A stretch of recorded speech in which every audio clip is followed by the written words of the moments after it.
Flickr a été développé en 2002 par Ludicorp et racheté 3 ans plus tard par Yahoo. L'interface Flickr permet de voir, télécharger, upload et gérer ses photos. En 2009, Flickr hébergeait 4 milliards de photos et comptait 54 millions de visiteurs. Ce site permet à la fois un stockage public et privé. À Maurice, il est assez méconnu. Nous avons posé la question à quelques personnes. Certains n'ont jamais entendu parler de Flickr. Toi, est-ce que tu connais Flickr? Pas du tout. Il y a un social media que je sais.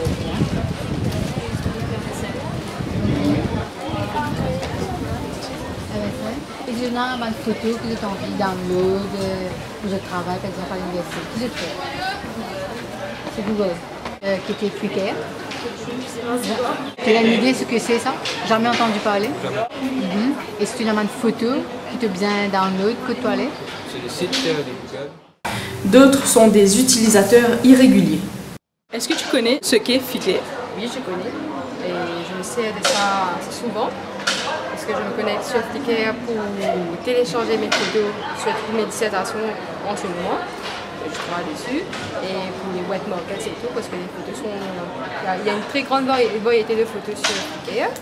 Pour mes présentations de PowerPoint et pour les assignments. C'est sur Yahoo et c'est accessible à tout le monde pour télécharger des photos. Pareil comme Google Photos. Pourquoi justement utiliser Flickr à la place de Google Photos? C'est de meilleure qualité? Si dans le search engine je mets par exemple photos en wet market, je vais chercher sur Yahoo, sur Google.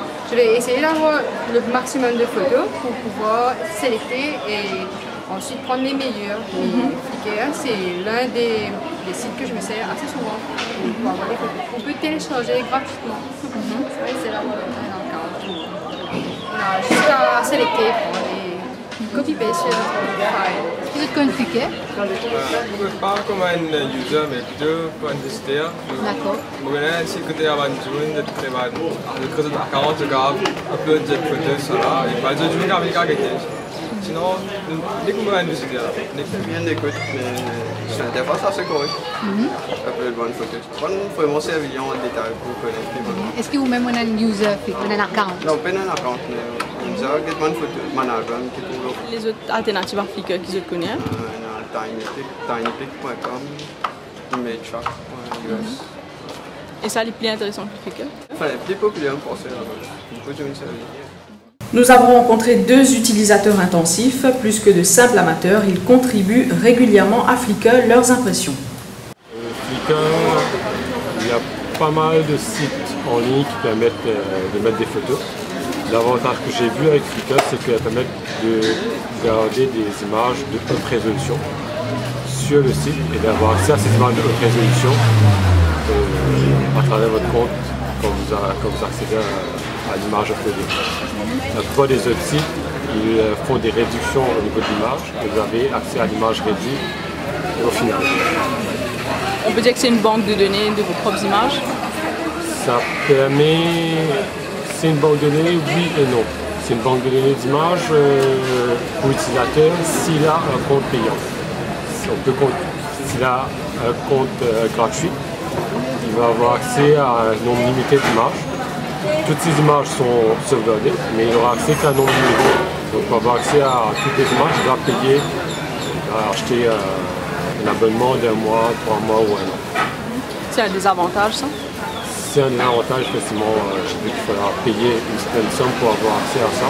Vous avez pas mal d'avantages en termes de géotag, c'est-à-dire que vous pouvez avoir un Google Maps et dire où la photo a été prise. Vous avez des tags simples, donc qui permettent à travers une image, versus ces plusieurs géodos, vous avez d'identifier l'image. Ça peut être des couleurs, des places, des descriptions. Ça peut être un mot ou une combinaison de mots. Vous avez aussi la possibilité d'ajouter des photos, la possibilité de mettre des tags sur la photo. Donc il y a différentes personnes, vous pouvez justement cliquer les personnes dessus. Vous pouvez, si vous avez plusieurs amis ayant un compte Flickr, vous pouvez les tags sur les photos que vous avez prises.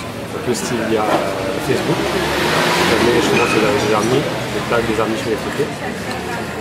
vous avez différents niveaux d'accès. Vous avez l'accès normal, donc n'importe quel utilisateur et non utilisateur peut y avoir accès. Vous avez des accès amis et des accès famille. Donc vous pouvez mettre des photos exclusivement pour la famille, par exemple des photos de mariage, c'est uniquement les membres de la famille qui ont accès aux images. Pour l'instant, depuis 2006, j'ai dépassé les 110 000 visites. Donc il y a 110 000 personnes qui ont cliqué sur les photos. Que pensez-vous du copyright sur Flickr? En fait, tout dépend de la personne qui met les photos en ligne. Donc ce qu'il faut savoir, c'est que Flickr est très flexible. Donc ceux qui l'utilisent que pour partager des photos avec un groupe très limité de personnes peuvent le faire. Parce qu'il y a ce concept de groupe sur Flickr. On peut créer un groupe, donner accès à ce groupe qu'à quelques personnes, et les photos à ce moment-là ne seront visibles que par ces personnes-là. Donc à ce moment-là, bien sûr, ça veut dire que la personne n'a aucune envie de partager ses photos. L'autre extrême, et c'est ça que j'ai choisi moi, c'est de mettre ces photos en accès public. Donc toutes mes photos, les 6000 sont en accès public, n'importe qui peut les voir. Et je suis allé encore plus loin que ça. Mes photos sont disponibles sont visibles là, selon une licence qu'on appelle la licence Creative Commons. Donc ce qui se passe, c'est que j'ai autorisé n'importe qui, premièrement, à visualiser les photos, à les télécharger, n'importe qui peut les télécharger, à les prendre et à les modifier, et même à faire de l'argent avec. Par exemple, je suis super content d'avoir mes photos dans un livre sur la ville de Lyon. Donc moi j'ai étudié à Lyon il y a 12 ans de cela. J'avais fait des photos de Lyon que j'ai mis sur Flickr. Et ensuite quelqu'un m'a dit, vous savez, on a trouvé une de vos photos très bien, on aurait aimé le mettre dans un livre sur la ville de Lyon. Est-ce que vous êtes d'accord? Je dis, mais évidemment, parce que c'est la version de Creative Commons que j'ai choisie permet cela. Et donc, j'ai aucun souci à ce que des gens fassent de l'argent avec mes photos, parce que bon, l'objectif, c'est pas de faire de l'argent. Si mon objectif était de faire du business, peut-être que j'aurais choisi une licence différente. On a la possibilité on a plusieurs types de licences quand même sur Flickr. Ou si on ne veut pas que ces photos soient utilisées, Flickr va donner accès aux gens. Donc, il y a un contrôle très pointu de la part du photographe sur qui peut voir et comment la photo peut être utilisée.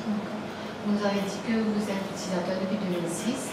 Nous, on a beaucoup de mal à trouver des utilisateurs de Flickr. Soit les gens ne connaissaient pas, ou mal. Est-ce que vous pensez avoir un réseau? Est-ce que vous pensez qu'à Maurice, il y a un réseau important d'utilisateurs de Flickr? Ou alors tout simplement parce que c'est mal connu, est-ce qu'il y a besoin de faire du branding autour de Flickr? Il y a plusieurs façons de voir les choses. C'est que sur Internet, les produits vont et viennent tout le temps. Il y a tout le temps de nouveaux services, de nouveaux produits. Et là, le produit le plus à la mode, c'est Facebook. Donc Facebook permet facilement d'avoir ces photos en ligne. Évidemment, de par la nature de Facebook, du moment qu'on a ces photos sur Facebook, les photos ne sont visibles que par des utilisateurs de Facebook.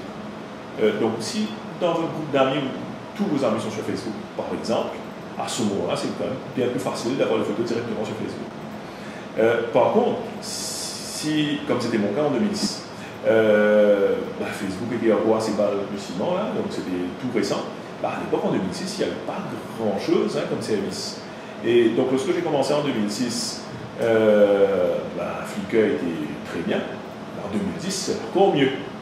Qui ne veut pas forcément dire qu'il n'y ait pas de concurrents. Maintenant, il y a deux concurrents qu'on est très bien à Facebook, comme je viens de le mentionner, et aussi Picasa de Google. Mais ces services-là sont, on va dire que Picasa et Flickr sont très proches. Facebook est différent, bien sûr, parce que Facebook, c'est le réseau social par excellence. Bon, moi, personnellement, pourquoi j'ai mes photos dans Flickr, c'est parce que j'aime bien, par exemple, parce qu'il y a un événement de la famille, un anniversaire ou une fête où on va visiter quelque chose d'intéressant. Je mets des photos et ensuite j'envoie un email à toute la famille aux quatre coins de la planète et ils vont directement sur Flickr et ils voient ça. Donc ça me dérange un petit peu d'avoir les forcer de devenir membre d'un service pour pouvoir voir les photos. Donc Flickr me permet de mettre les photos en public et ça me convient tout à fait. Pour vous dire franchement, ça marche bien. Par exemple, j'ai été très agréablement surpris de voir que l'intégration sur les smartphones est formidable. Donc de mon smartphone, je peux facilement, bien sûr, prendre une photo, l'envoyer sur Flickr en quelques manipulations. Je peux voir mes photos avec un confort d'utilisation phénoménal. Donc, du point de vue mobile, ça a l'air d'être nickel. Donc, si c'est bon pour un écran qui fait 3,5 pouces, j'imagine que pour une tablette qui est un petit peu plus grand, c'est encore plus convivial. Il y a quelque chose qui est bien avec Flickr, que c'est quand même un environnement relativement ouvert, où c'est possible pour des gens de venir ajouter des fonctionnalités à Flickr. Donc, il y a des gens qui viennent, ajoutent des choses, ajoutent de nouvelles fonctions. Par exemple, j'ai une fonction que j'aime bien, c'est... donc dans Flickr, il y a le concept d'un album. On peut avoir des albums de photos. Donc, les albums dans Flickr sont statiques. Donc, on crée un album, on met des photos dedans. Mais quelqu'un a trouvé le moyen d'avoir des albums dynamiques. Donc, j'ai des albums, par exemple, les 50 meilleures photos, on va dire de la famille. Ben, ces photos-là sont mises à jour automatiquement par le service externe. Et donc, lorsque les gens vont sur cet album-là, le contenu change en fonction des visites, en fonction des clics, en fonction des commentaires. Donc, c'est quand même, Flickr est quand même bien fait.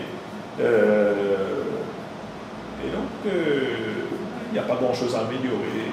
De toute façon, c'est ouvert. Donc, si jamais quelqu'un a une bonne idée, c'est relativement facile à implémenter.